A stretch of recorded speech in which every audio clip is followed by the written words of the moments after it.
এখন গাঁৱত মূৰ্খতা চুৰেলৰ আতংক আছিল। চুৰেল যদিয়ে ৰাতি হ'লে গাঁৱত নিজৰ শৰীৰটো বিচাৰি ইফালে ইফালে মানুহবোৰক খেদি ফুৰিছিল। চুৰেল যদিয়ে যিজন মানুহকে লগ পাইছিল সেই মানুহটোৰ মূৰটো কাটি তাই নিজৰ শৰীৰ কৰি ল'ব বিচাৰিছিল। হে ভগৱান, আজিচোন দিনটোৱে বেয়া। মোৰ পিছত মূৰ্খতা চুৰেল পৰি গ'ল। আৰে পলোৱা পলোৱা, আৰে গাঁওবাসী কোনোবাই মোক বচোৱা। তাৰপিছত ৰামুই দৌৰি দৌৰি কাৰোবাৰ ঘৰৰ সন্মুখত ৰ'ল। আৰে ভাই, দৰ্জাখন খোলা, মোক সহায় কৰা। আৰে কোন হয় ভাই? এই ৰাতি আকৌ কোনবা আহিল, খুলিছো ৰবা।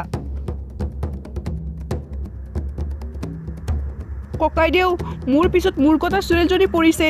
আপুনি মোক আপোনাৰ ঘৰত আশ্ৰয় দিয়ক, নহ'লে সেই চুৰেলজনীয়ে মোক খাই পেলাব। আৰে নাই নাই ভাই, মই তোমাক মোৰ ঘৰত সোমোৱাই ল'ব নোৱাৰোঁ দেই। তেতিয়া সেই চুৰেলজনীয়ে তোমাৰ লগতে মোকো খাই পেলাব। যোৱা, মই তোমাৰ একো সহায় কৰিব নোৱাৰোঁ। আৰে মৰিলোঁ আজি মই, এতিয়া কি কৰোঁ? মই কলৈ যাওঁ এতিয়া? তেতিয়াই সেই মূৰ্খতা চুৰেলজনী তালৈ আহি পালে। মূৰ্খ গাঁওবাসী, মোৰ পৰা পলাই সাৰিব খুজিছ? মই বহুত দিনৰ পৰা ভোকত আছো, আজি মই তোক উঠাই নেৰো। হে ভগৱান, মই এতিয়া কি কৰোঁ? তেতিয়াই ৰামৰ বন্ধু মনোজে ৰামক চিঞৰিব ধৰিলে।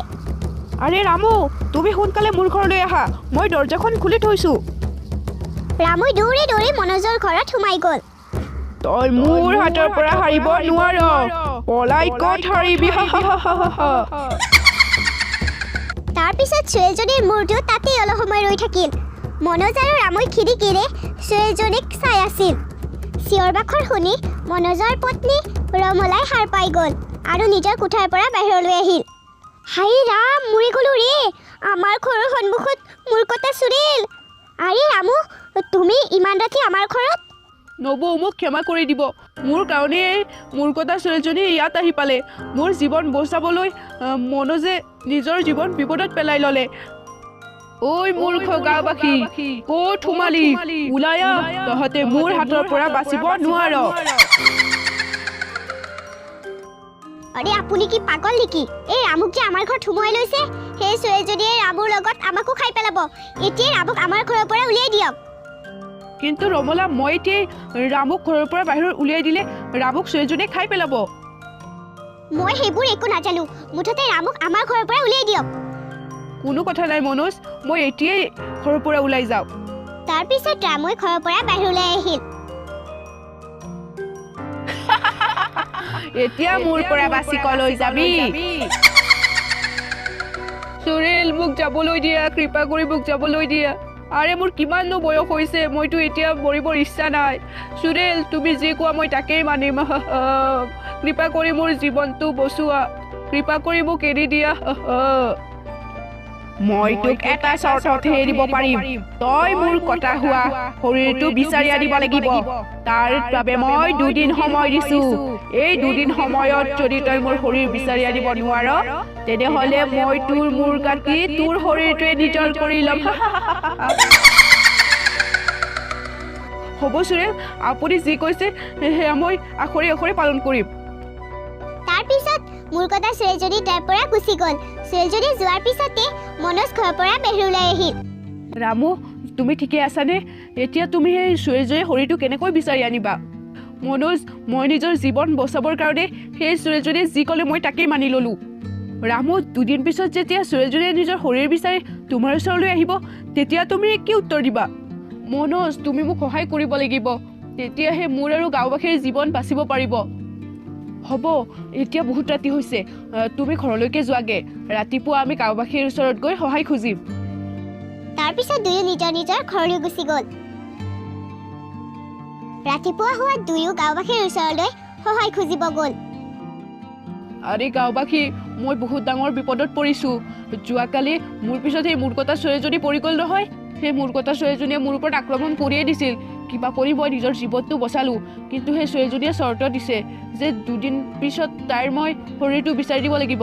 2 দিন পিছত তাই নিজৰ শৰীৰ বিচাৰি মোৰ ওচৰলৈ আহিব। এতিয়া মোক সহায় কৰা। আৰে এইটো আৰু কি বিপদৰ কথা? তোমাৰ মূৰটো কাটি শৰীৰটো চুৰেলজনীক দি দিবা, চুৰেলজনীয়ে তোমাৰ শৰীৰটোৱে নিজৰ শৰীৰ বুলি ভাবিব। আৰে মনোজ ভাই, চোৱাচোন, ইচোন মোক মৰিবৰ কাৰণেহে কৈছে। আৰে 2 দিন পিছত যেতিয়া চুৰেলজনী মোৰ ওচৰলৈ আহিব নহয়, মই তেতিয়া তোমাৰ ঘৰতে লৈ যাম আৰু ক'ম যে তুমি এই ছোৱালীজনীৰ শৰীৰ। আৰে নাই নাই, তেনেকুৱা আকৌ কিয় কৰিছা? তেনেকুৱা নকৰিবা দেই, কিন্তু আমি তোমাৰ একো সহায় কৰিব নোৱাৰিম, আমাক ক্ষমা কৰিবা। তাৰপিছত ৰামু আৰু মনোজ তাৰ পৰা গুচি গ'ল। এনেকৈয়ে দুদিন বাগৰি গ'ল। মনোজ ভাই, মোৰ হাতত কেৱল আজি ৰাতিটো সময় আছে। অলপ পিছতে ছোৱালীজনী মোৰ পিছত পৰি যাব। তুমি মোক কিবা এটা উপায় দিয়া, যাতে মই সেই ছোৱালীজনীৰ পৰা নিজৰ জীৱনটো বচাব পাৰোঁ। ৰামু, তুমি চিন্তা নকৰিবা, মোৰ ওচৰত এটা উপায় আছে। তাৰপিছত মনোজে নিজৰ বুদ্ধিটোৰ বিষয়ে ৰামুক ক'লে। তোমাৰ বুদ্ধিটোৱে কাম কৰিবনে মনোজ? যদি আমাৰ এই বুদ্ধিটোৱে কাম নকৰে, তেনেহ'লে পৃথিৱীৰ কোনো শক্তিয়ে তোমাক এই মূৰ কটা ছোৱালীজনীৰ পৰা বচাব নোৱাৰে। ঠিক আছে, মই এই গছডালৰ পিছফালে লুকাই যাওঁ। তেতিয়াই ভয়ানক ভয়ানক শব্দ আহিব ধৰিলে।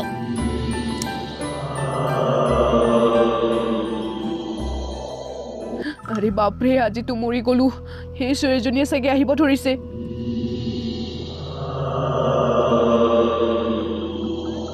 আৰে বাহ, তইচোন নিজৰ মুখৰ কথাখিনি ভালদৰে ৰাখিব পাৰিছ। তই সঁচাকৈয়ে মোৰ শৰীৰটো বিচাৰি আনিলি। মই কিমান দিনৰ পৰা মোৰ শৰীৰটোক বিচাৰি আছিলো। চুৰেল, মই মোৰ কথা ৰাখিলোঁ। আপুনি ক'লে মই এই শৰীৰটোৰ ওপৰত থকা কাপোৰখন আঁতৰাই দিওঁ? কিয় নহয়, মই কিমান দিন অপেক্ষা কৰি আছিলো এইটো সময়ৰ বাবে। সোনকালে কাপোৰখন আঁতৰাই দে। তাৰপিছত ৰামুৱে কাপোৰখন আঁতৰাই দিলে। কাপোৰখন আঁতৰোৱাৰ লগে লগে ছোৱালীজনী আচৰিত হ'ল। তাত তাইৰ শৰীৰৰ ঠাইত এটা হনুমান বাবাৰ মূৰ্তি আছিল।